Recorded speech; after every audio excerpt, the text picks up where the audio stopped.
ঢাকার জাতীয় স্টেডিয়াম এলাকায় ঘিঞ্জি পরিবেশ ও পড়ে থাকা ময়লা আবর্জনা নিয়ে সময় সংবাদের খবর প্রকাশের পরই নড়েচড়ে বসে জাতীয় ক্রীড়া পরিষদ। কোনো কালক্ষেপণ না করে অভিযানে নামে এনএসসির কর্মকর্তারা।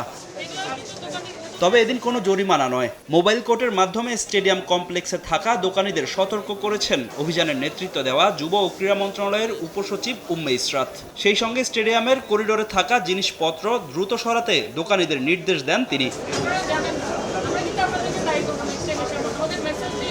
স্টেডিয়াম এলাকায় অবৈধভাবে পার্কিংয়ে থাকা গাড়িগুলো আগে থেকেই সরিয়ে দেন এনএসসির লোকজন। তবে এদিন চোখে পড়েনি ফুটপাতে থাকা হকারদের। আগে থেকেই খবর পেয়ে দোকান বসাননি তারা। নিয়মিত মোবাইল কোর্ট বসিয়ে স্টেডিয়াম এলাকায় খেলার জন্য সুস্থ পরিবেশ ও নিরাপদ রাখার প্রতিশ্রুতি জাতীয় ক্রীড়া পরিষদের। যেসব ইলিগেল অকুপাই আছে সেগুলো সরানো থেকে শুরু করে যাতে এটার পরিবেশ বান্ধব একটা স্পেস হয়, সবাই যাতে নির্বিঘ্নে চলাফেরা করতে পারে, সেটাই আপাতত আমাদের মোটো।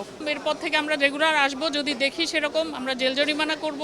তবে অভিযোগ আছে স্টেডিয়াম এলাকা থেকে চাঁদা নিয়ে হকারদের ফুটপাতে বসতে দেন কিছু অসাধু এনএসসি কর্মকর্তা।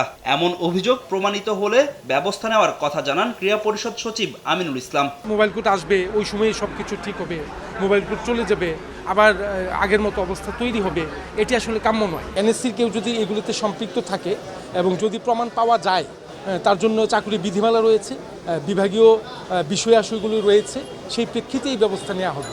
মোবাইল কোর্ট বসিয়ে যে দোকানীদের সতর্ক করা হলো, আদতে তারা কতটুকু সতর্ক হয়েছেন? এনএসসি কর্মকর্তারা চলে যাওয়ার কয়েক মিনিটের মাথায় আবারও স্টেডিয়ামের করিডোরে নিজেদের জিনিসপত্র রাখেন তারা।